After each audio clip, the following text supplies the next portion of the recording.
আহ, আজ সকালটা কি সুন্দর, তাই না রে নিরানন্দ? হবে হয়তো। আমার তো একই লাগছে। তোর না এই এক সমস্যা, কোনো কিছুই ভালো লাগে না। এত সুন্দর একটা সকাল, তাও তোর ভালো লাগে না। এই জন্য মানুষ তোকে ভালোবাসে না। সে নাই বাঁচতে পারে, কিন্তু জানিস তো আনন্দ, তারা যতই আমাকে অপছন্দ করুক না কেন, তারা নিজেরাই আমাকে ডেকে নিয়ে যায় তাদের বাড়িতে। হ্যাঁ, বললেই হলো আর কি। আমি জানতাম তোর বিশ্বাস হবে না। না হওয়ারই তো কথা। এই সব কথা কি বিশ্বাস করা যায় নাকি? আর আমি যদি প্রমাণ করে দিই? প্রমাণ? কিভাবে? চল আমার সঙ্গে। এবার নিচে দেখ। কি দেখবো? নিচে তো শুধু একটা গ্রাম দেখা যাচ্ছে, আর একটা বড় বাড়ি। এই বাড়িটা এই গ্রামের এক দুষ্টু জমিদারের বাড়ি। তার অনেক সম্পত্তি, কিন্তু তাও সে কারোর কোনো সাহায্য করে না, এই ভেবে যে সাহায্য করলে হয়তো তার সম্পত্তি কমে যাবে। আর তাই সে সব সময় অশান্তিতে থাকে, আর আমাকে তার বাড়িতে ডাকে। দেখ, এখন আবার ডাকছে। মোটেও না, তুই তার বাড়িতে যেতে চাইছিস। ও কে রে নিরানন্দ? এ হলো গোবিন্দ চাষি। এই গ্রামেই সে থাকে। সে খুব গরিব, কিন্তু শত অভাবের মধ্যেও সে লোকের উপকার করে, আর সব সময় খুব খুশি থাকে। কে হে? গোবিন্দ না? আগে আগে যে আগে কর্তামশাই। তা তোর এত ফুর্তি কিসের? আগে কর্তামশাই, আজ সকালটা বেশ ভালো। কাল বাড়ির সামনে একটা কালো বেড়াল খুব বাজেভাবে চোট পেয়েছিল। ভেবেছিলাম বাঁচাতে পারবো না, কিন্তু আজ সকাল থেকে সে অনেকটা সুস্থ বোধ করছে। এই যাত্রায় সে বেঁচে গেল কর্তামশাই। এতে খুশি হওয়ার কি আছে জানি না বাপু। আমি তো ভাবলাম কিছু টাকা পয়সা পেয়েছিস বুঝি। তা এ যা বললি শুনে মনে হচ্ছে পাওয়া তো দূরে থাক, বোধহয় বাড়ির জিনিস কিছু গচ্ছায় গিয়েছে।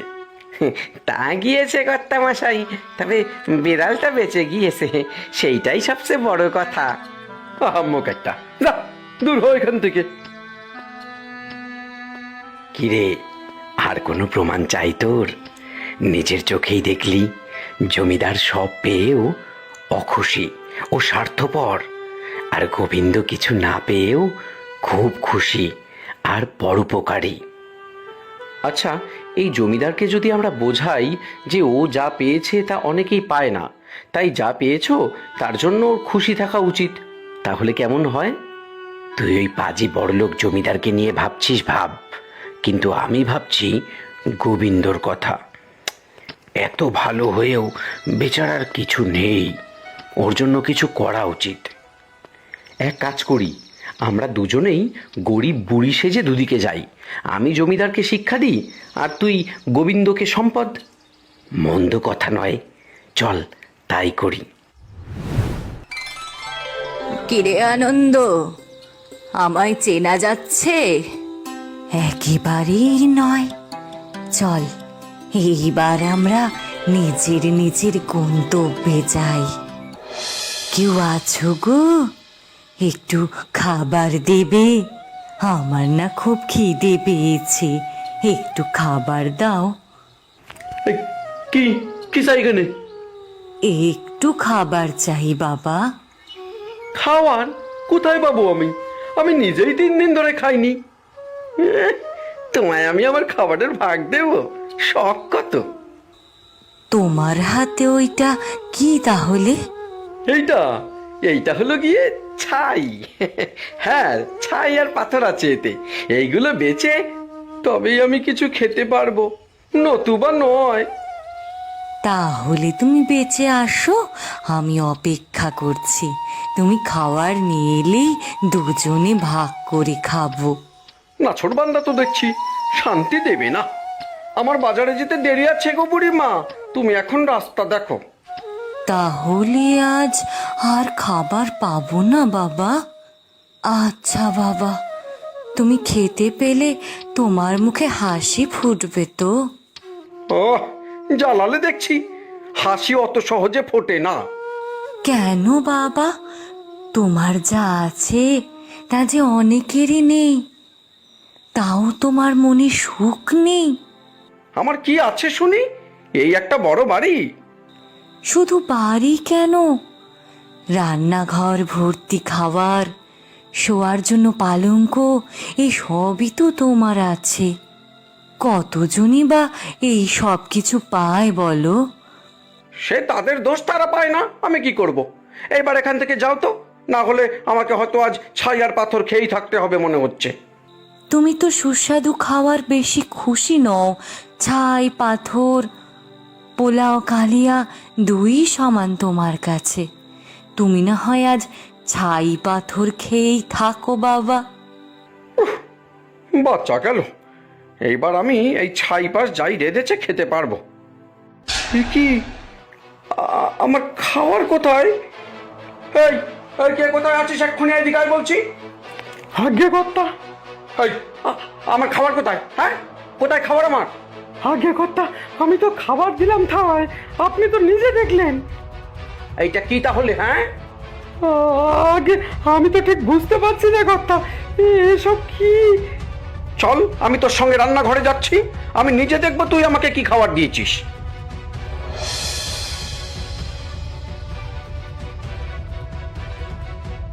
যা গিয়ে আমার জন্য খাবার নিয়ে আয়।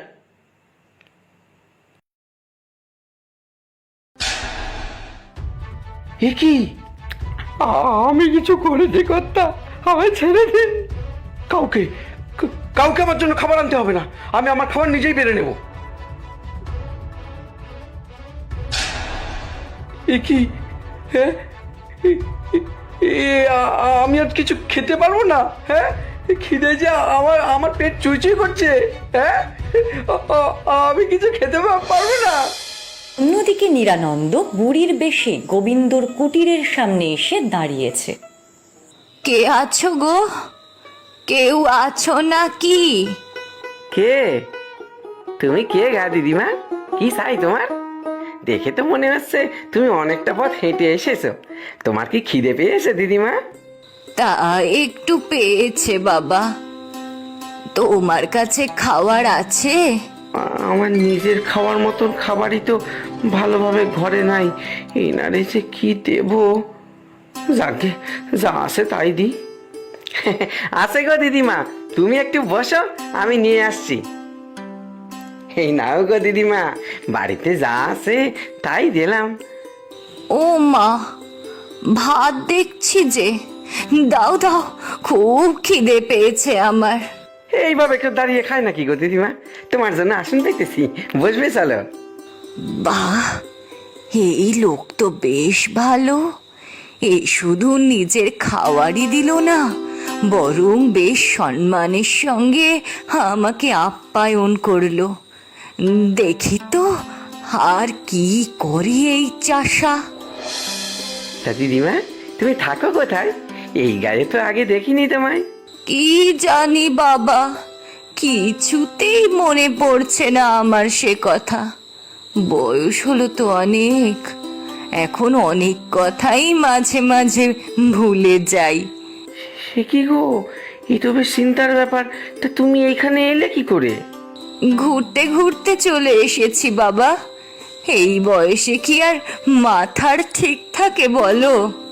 তোমার বাড়ি কি অনেক দূরে? বললাম না, বয়সের ভারে এখন অনেক কথাই ভুলে যাই। এইটাও ভুলে গিয়েছি। তারপর আবার চোখ জুড়ে ঘুম আসছে, আর ওই মাথা কাজ করছে না। বেশ, তা মনে করে দরকার নেই। তুমি এক কাজ করো, আমি তোমার বিছানা করে দিচ্ছি, তুমি আমার ঘরে শুয়ে পড়ো। কাল সকালে তোমার ঘর খুঁজবো। এতক্ষণে বোধহয় তোমাকে নিয়ে খোঁজাখুঁজিও শুরু হয়ে গেছে। কাল সব ঠিক হয়ে যাবে, তুমি চিন্তা করো না। তুমি শোবে না? আমি বাইরে এই দাবায় শুয়ে পড়বো। তোমার কষ্ট হবে না? না গো দিদিমা, কষ্ট কিসের? আজ আমার নিজের দিম্মা বেঁচে থাকলে যা করতাম তোমার জন্য তাই করছি। বেঁচে থাকো বাবা, বেঁচে থাকো। আশীর্বাদ করি তোমার যেন কোনো দিন কোনো অভাব না হয়।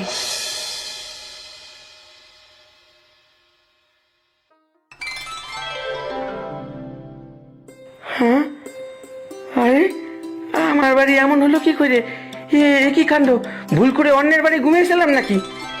না, তা তো না, এ তো আমারই বাড়ি। ভেতরে গিয়ে দেখি তো একবার।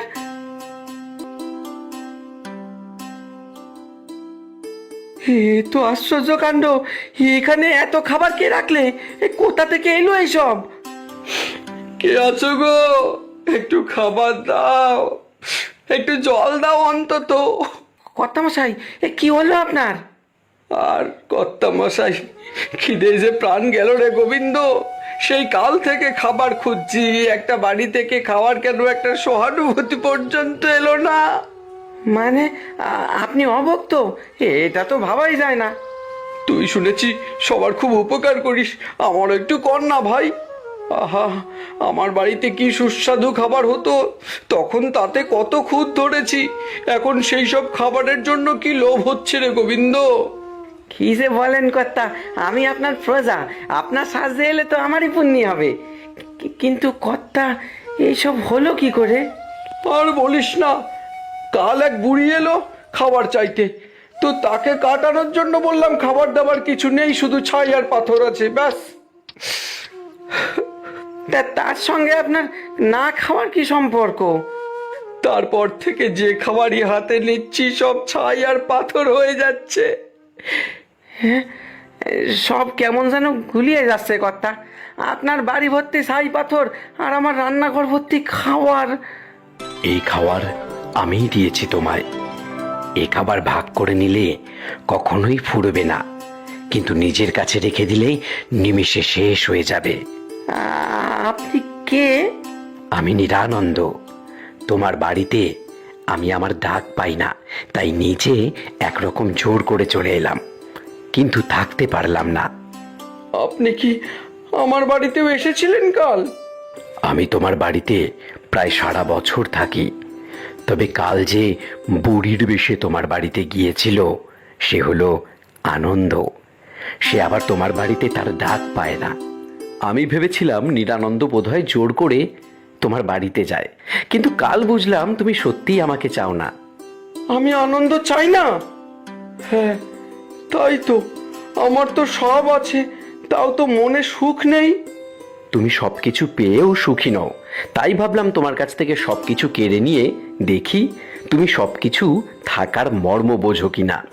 আর গোবিন্দ, তুমি কিছু না পেয়েও খুব সুখী, তাই ভাবলাম তোমার এমন কিছু লাগবে যার সাহায্যে তুমি তোমার মধ্যেকার এই খুশি সবার মধ্যে ছড়িয়ে দিতে পারবে, তাই এই উপহার।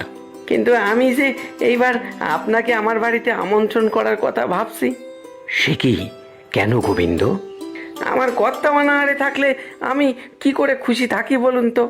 তার অভিশাপ থেকে সে মুক্ত হবে যদি যা আছে তাই নিয়ে খুশি থাকার প্রতিজ্ঞা সে আমার কাছে করে। কথা দিলাম এর অন্যথা হবে না। আমি সত্যি এতদিন ভুল করে এসেছি।